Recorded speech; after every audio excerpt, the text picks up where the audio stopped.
Dr. Taiwan Park stared at his computer screen, his coffee growing cold beside him. The energy readings made no sense.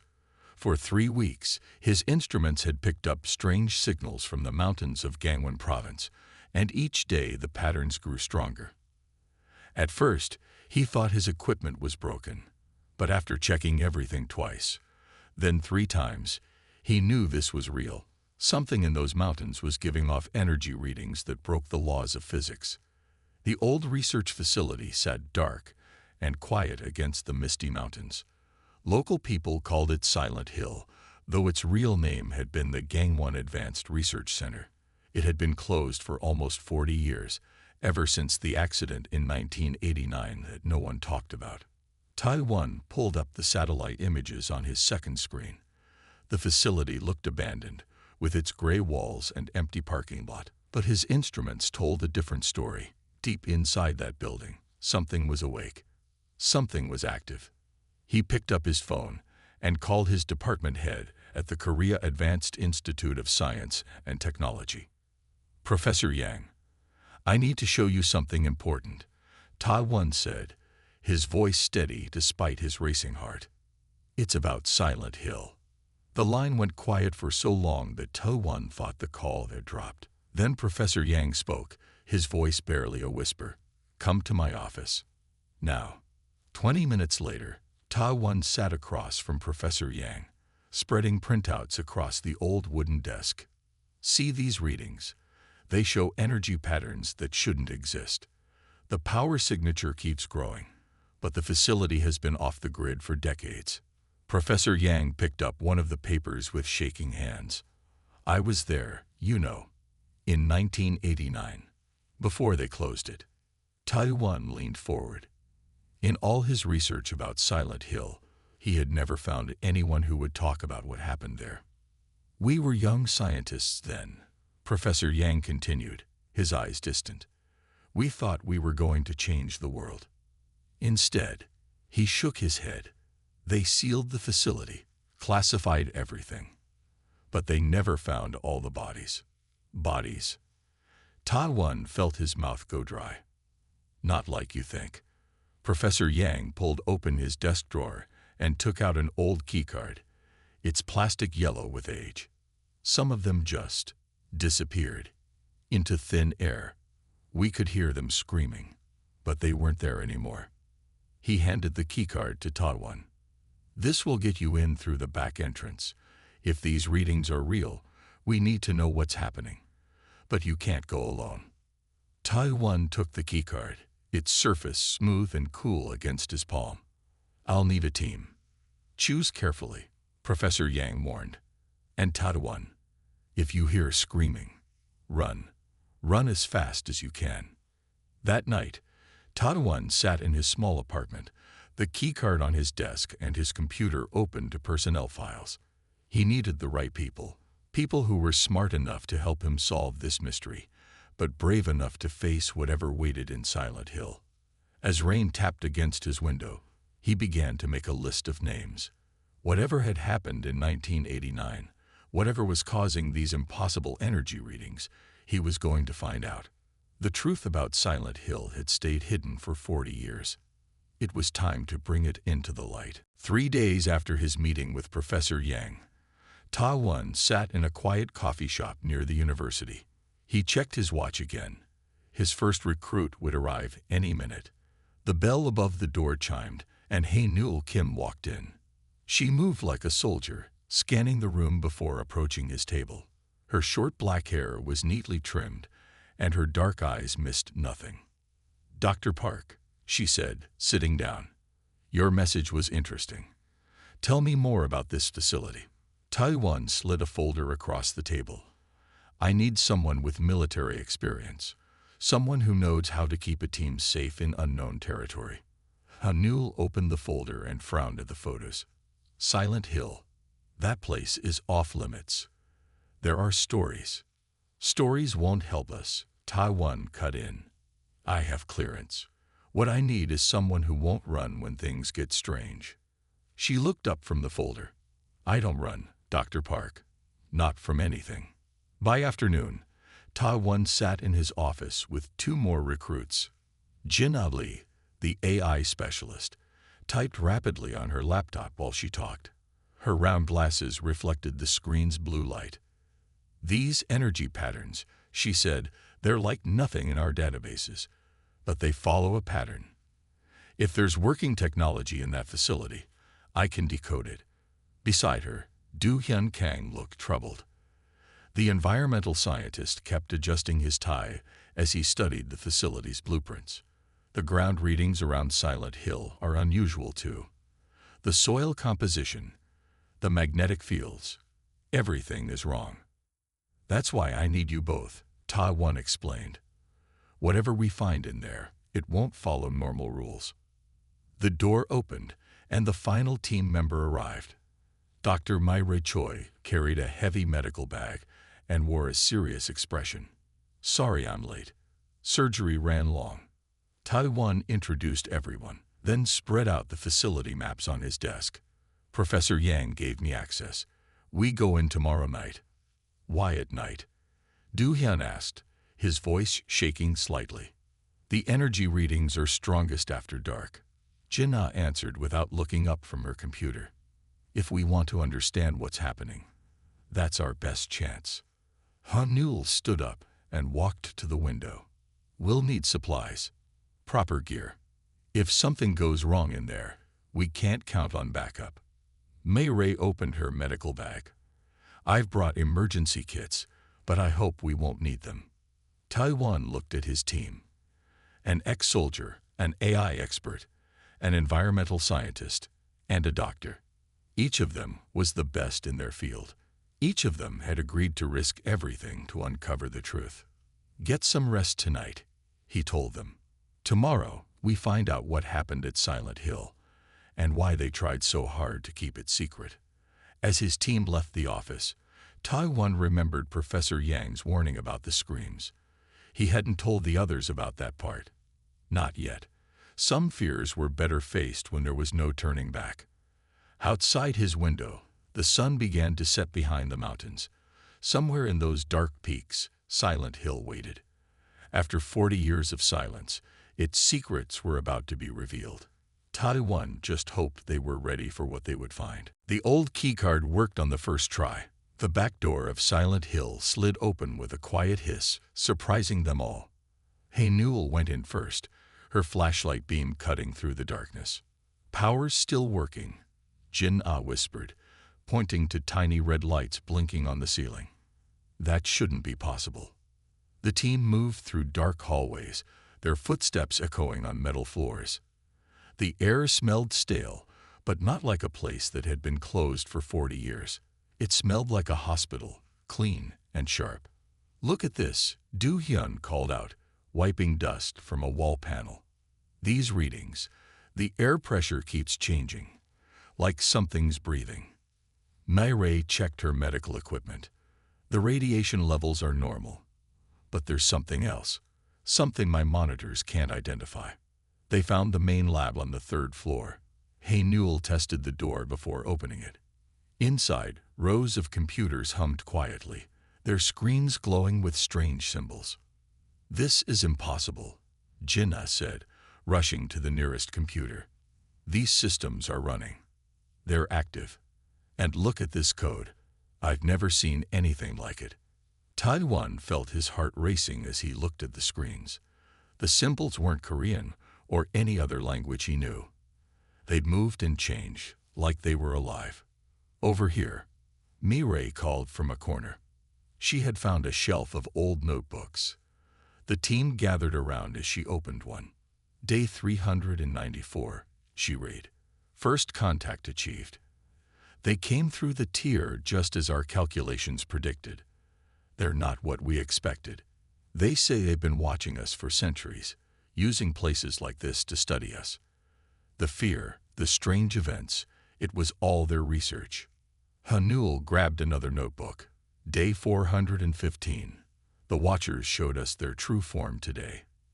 They exist in dimensions we can barely understand. Everything we thought we knew about physics, about reality, it's all so simple compared to the truth." Jinnah had connected her laptop to the alien system. These computers, their interfaces, the Watchers left them here so we could eventually find them. Their teaching tools. Suddenly, all the screens in the lab flashed bright blue. A new symbol appeared, larger than the others. It pulsed like a heartbeat. "It's responding to us," Jinnah said, her fingers flying over her keyboard. "The system is active. It knows we're here." A deep hum filled the room. The air grew thick, and Taiwan felt his ears pop. In the center of the lab, the air began to twist and bend. "Nobody move," Haenul ordered, her hand on her weapon. "Whatever happens, stay together." The twisted air began to glow. Colors that shouldn't exist flowed like water in the air. And then they heard it. A sound that wasn't quite a voice, but carried words directly into their minds. "Welcome, children of Earth. You have finally arrived." Do-hyun grabbed Taiwan's arm. That's them, isn't it? The Watchers." Before anyone could answer, images began to flow from the tear in the air. Images of stars, of worlds they had never seen, of beings that defied understanding. The truth about Silent Hill was revealing itself, and it was bigger than any of them had imagined. The team sat in a circle around the glowing tear in the air, watching as the Watchers showed them more images. Hours had passed, but no one wanted to leave. The truth was too important. "So all the ghost stories, all the strange events in history," Mayray said slowly, "that was you. Your experiments." The answer came in their minds like gentle waves. "Yes, we needed to understand how humans react to fear. Your species is unique in the galaxy. You feel fear deeply, yet you keep going. You face it. This makes you dangerous." Jinnah hadn't stopped taking notes on her laptop. "These beings, they've been studying us for thousands of years. Silent Hill isn't the only facility. There are others, all over Earth." Haenul leaned forward, her soldier's training showing in her careful words. "Why fear? Why not study our courage, our kindness?" Images flashed through the tear. Humans in battle, humans building cities, humans reaching for the stars. Your drive to explore, to expand, comes from your fear. Fear of the unknown makes you want to know everything. Fear of death makes you fight to live. Fear of being alone makes you build communities. Taiwan understood now. You're not just studying us. You're worried about us. "Yes," the thought voice answered. "In all our travels, we have never found another species like yours. Others feel fear and run. Others feel fear and hide. Humans feel fear and fight. Humans feel fear and build. Humans feel fear and grow stronger." Do-hyun had been quiet for a long time, but now he spoke. "The energy readings that brought us here, you wanted us to find this place. Why now?"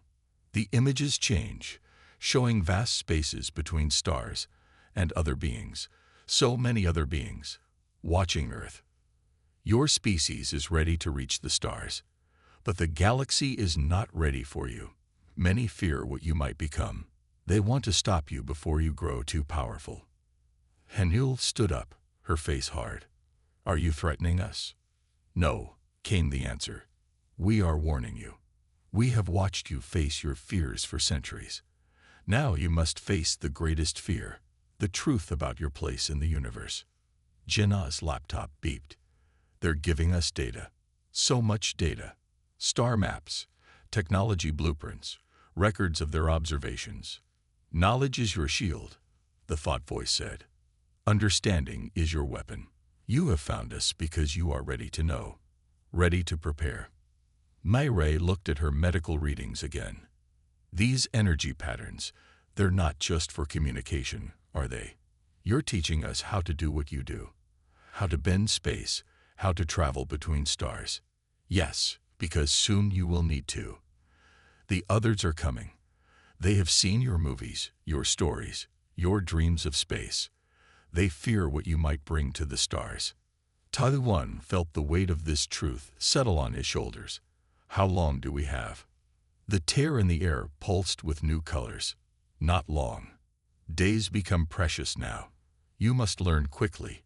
You must understand deeply. You must be ready. The team looked at each other, each seeing the same determination in their companions' faces. They had come to Silent Hill looking for answers about the past. Instead, they had found a warning about the future. And time was running out. Jinnah hadn't slept in 2 days. Her eyes were red from staring at screens, but she couldn't stop. The alien computer systems held secrets that could change everything. "Look at this," she called to Taiwan, who was dozing in a chair nearby. "Their computers don't use binary code like ours. They use quantum states. One piece of their hardware can do more than all the computers on Earth combined." Taiwan rubbed his eyes and walked over. The screen showed diagrams that seemed to move and change as they watched. "Can you understand it?" "Some of it," Jinnah said, taking a sip of cold coffee. "They made it simple for us, like teaching a child to read. Start with basic shapes, then slowly build up to more complex ideas." Hanul walked in with fresh coffee and sandwiches. "Any progress on the defense systems they mentioned?" "Yes." Jinnah's tired face lit up. "They have plans for shields that can protect whole cities, not just from weapons, but from any kind of energy. Even their own scanning systems can't see through them." Do-hyun came running into the room, nearly dropping his tablet. "You need to see this. The Watchers didn't just study us. They left machines all over the planet. Machines that have been cleaning our air, protecting us from solar radiation, even helping plants grow better."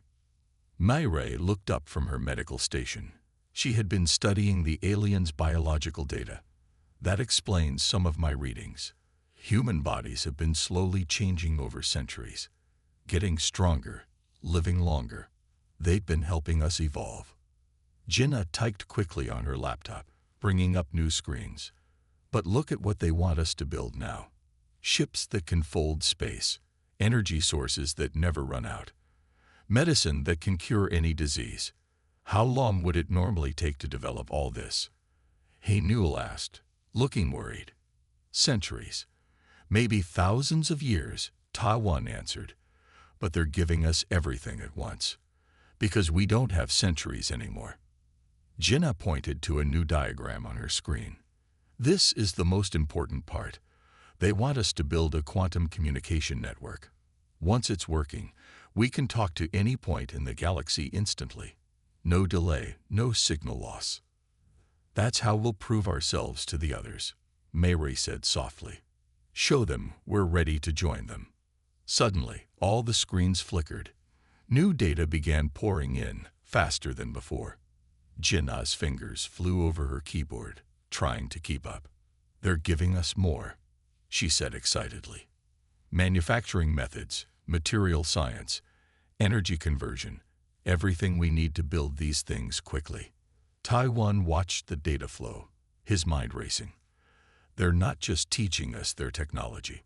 They're showing us how to improve it. They want us to make it better. Because that's what humans do," Hanul said with a slight smile. "We take things and make them better, even when we're scared. Especially when we're scared." Jinnah saved another set of files and stretched.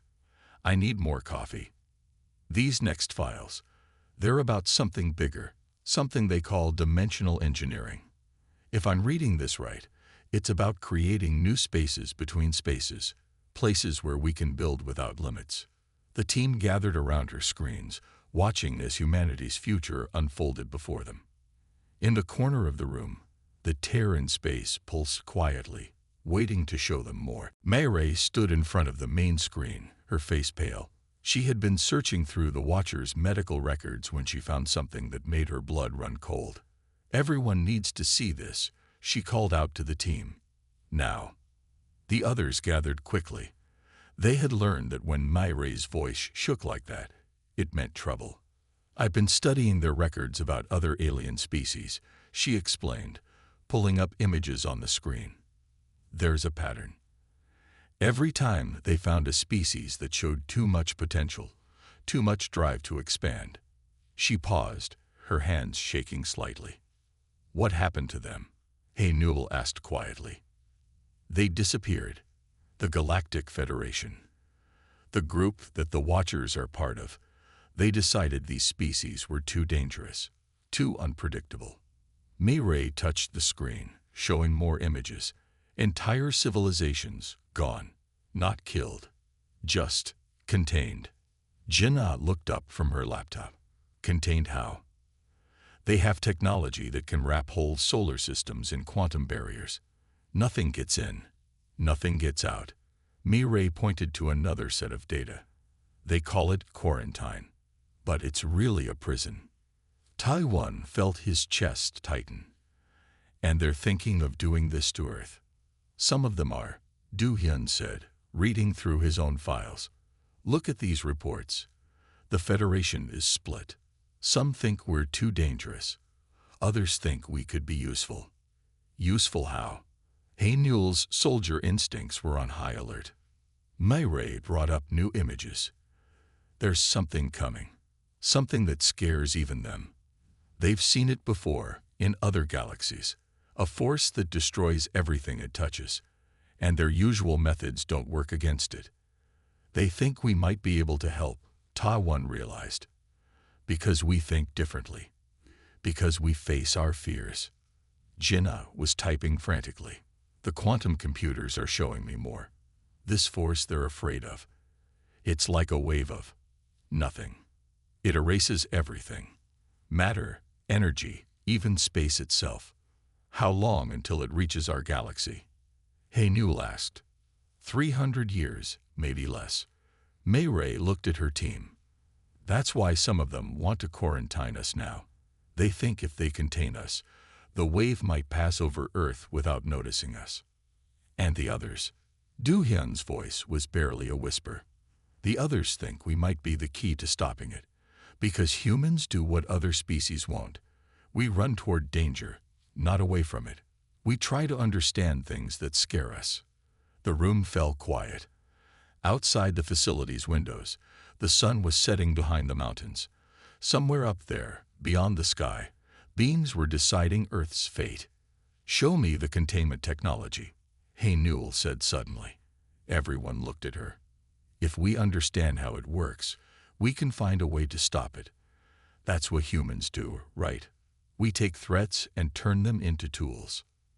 Jinnah nodded and began searching through the data. The Watchers must have included that information. They want us to be ready, to have a chance to defend ourselves. Not just defend, Taiwan said firmly. To prove ourselves. To show the Federation that humanity deserves a chance. That we can be more than just a threat. Ray touched the screen one more time, bringing up a timer. Then we better work fast. According to this, the Federation's council meets in 1 week. That's when they vote on Earth's fate. The team looked at each other, determination replacing fear in their eyes. They had 7 days to save humanity's future. 6 days had passed since Ray's discovery. The team had barely slept, working around the clock to prepare their case for the Federation Council. Now, with only 24 hours left, Du Hyun made a breakthrough. Look at this, he shouted, waking Taiwan, who had dozed off at his desk. The void wave, the thing that's destroying galaxies, it's not random. It has a pattern. The team gathered around his station. On his screen, complex data streams showed the movement of the destructive force across space. It's like a river, Du Hyun explained, his eyes bright with excitement. It follows certain paths through space. And these paths, he pulled up another screen showing Earth's geological data. They're just like the energy flows in Earth's crust, the same patterns we study in environmental science. Jinnah leaned closer to the screen. That's why the Watchers built Silent Hill here. These mountains have similar energy patterns. Exactly. Du Hyun pointed to more data. And humans have been living with these patterns for thousands of years. We built our cities around them. We learned to use them for power. We adapted. Hae-Newell paced the room, thinking hard. So while other species run from this force, we've been living with something similar all along, just on a smaller scale. That's not all, Ray added, bringing up her medical files.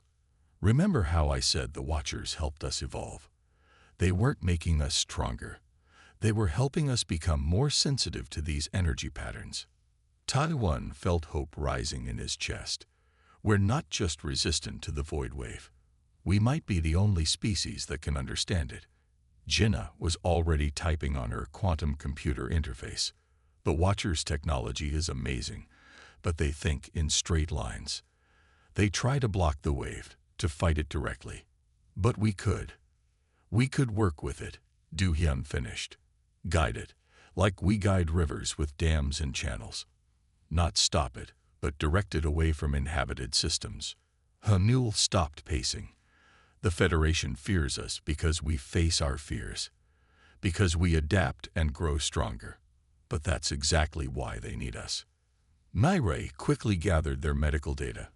I can prove how humans have lived with these energies. How we've grown stronger instead of weaker. How our fears have made us better. And I can show them our solutions. Jinnah said, her fingers flying over the keys, not just copying their technology, but improving it, making it work in new ways. Taiwan looked at his team with pride. In less than a week, they had done what might have taken other species centuries. They had taken their greatest weakness, their fear, and turned it into their greatest strength. The tear in space pulsed brightly, and the Watchers' thoughts touched their minds. The council is gathering. Are you ready to present your case? Yes, Taiwan answered for all of them. But we're not just going to talk. We're going to show them something new. Something that only humans could think of. Because that's what humans do, Hanul said with a fierce smile. We don't just solve problems. We find new ways to solve them. Ways that no one else would think of. The tear began to grow larger, preparing to take them to the council. As the team gathered their data and evidence, they knew they weren't just fighting for Earth anymore. They were fighting to show the galaxy a new way forward. A human way forward. The Federation Council chamber was nothing like they had imagined. The team stood on a platform of pure light, surrounded by beings of every shape and size. Some looked like clouds of colored gas, others like crystals that sang when they moved. Rings of floating seats rose up into darkness above them. Hanul took the lead, just as they had planned. Her military training helped her stay calm as she faced the council. Honored members of the Federation, she began, her voice strong and clear. We stand before you not to beg for mercy, but to offer help. Voices murmured in many languages, all translated in their minds by the Watchers' technology. The humans dare to offer us help. A crystal being chimed. They who have barely left their own planet. Yes, Hanul answered. Because sometimes those who have traveled the least can see the path most clearly. Jinnah stepped forward, activating her quantum interface. Above their heads, a huge display showed the void wave's movement through space. You've tried to fight this force directly, she said. But we've learned to live with similar energies on Earth. We don't need to stop it. We can guide it. Do-hyun touched his controls, and the display changed to show Earth's energy patterns. Our planet taught us how. These same patterns exist everywhere on Earth. We built our civilization around them. We learned to use them. The council members stirred. A being of purple gas floated closer. But your species is aggressive, unpredictable. You turn everything into a weapon. Yes, Myray stepped forward. We do, because we had to survive. But look what that survival taught us. She showed them the medical data, the proof of human adaptation. We don't just survive.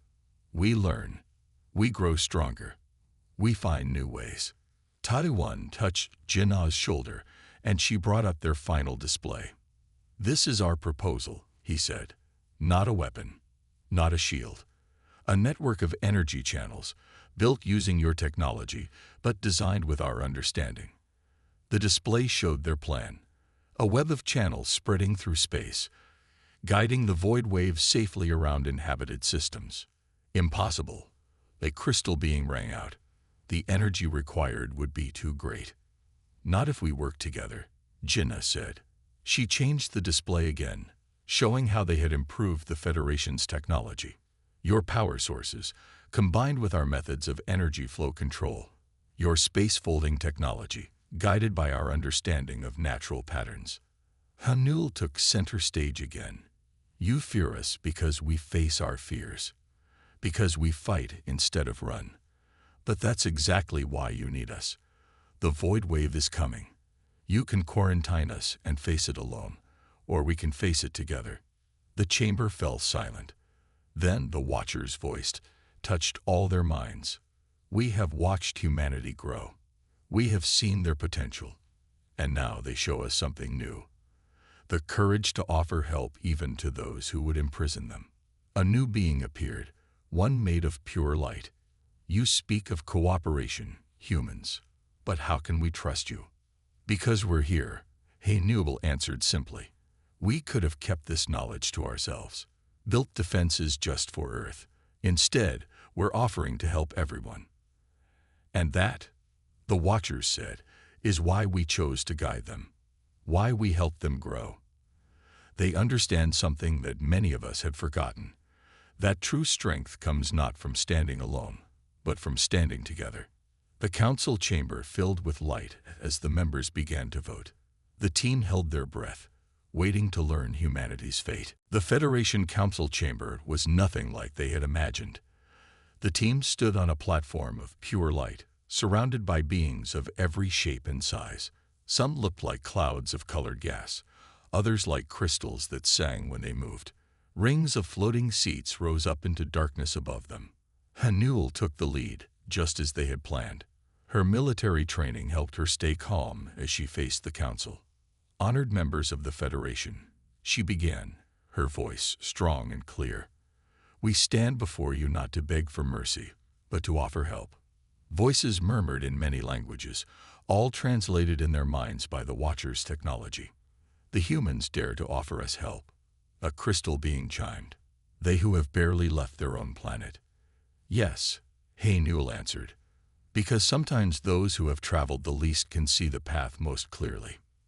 Jinnah stepped forward, activating her quantum interface. Above their heads, a huge display showed the void wave's movement through space. You've tried to fight this force directly, she said. But we've learned to live with similar energies on Earth. We don't need to stop it. We can guide it.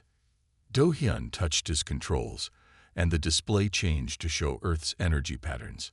Our planet taught us how. These same patterns exist everywhere on Earth. We built our civilization around them. We learned to use them. The council members stirred. A being of purple gas floated closer.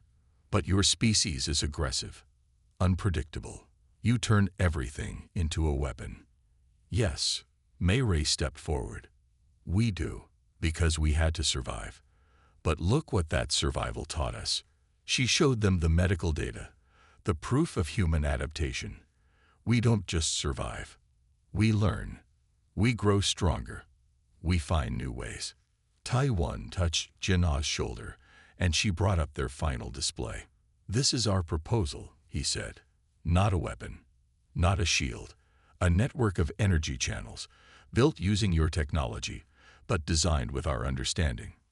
The display showed their plan, a web of channels spreading through space, guiding the void wave safely around inhabited systems. Impossible, a crystal beam rang out. The energy required would be too great. Not if we work together, Jinnah said. She changed the display again, showing how they had improved the Federation's technology. Your power sources, combined with our methods of energy flow control. Your space-folding technology, guided by our understanding of natural patterns. Hanul took center stage again. You fear us because we face our fears, because we fight instead of run. But that's exactly why you need us. The void wave is coming. You can quarantine us and face it alone, or we can face it together. The chamber fell silent. Then the Watchers voiced, touched all their minds. We have watched humanity grow. We have seen their potential. And now they show us something new. The courage to offer help even to those who would imprison them. A new being appeared, one made of pure light. You speak of cooperation, humans. But how can we trust you? Because we're here, Haynul answered simply. We could have kept this knowledge to ourselves, built defenses just for Earth. Instead, we're offering to help everyone. And that, the Watchers said, is why we chose to guide them, why we helped them grow. They understand something that many of us had forgotten, that true strength comes not from standing alone, but from standing together. The council chamber filled with light as the members began to vote. The team held their breath, waiting to learn humanity's fate.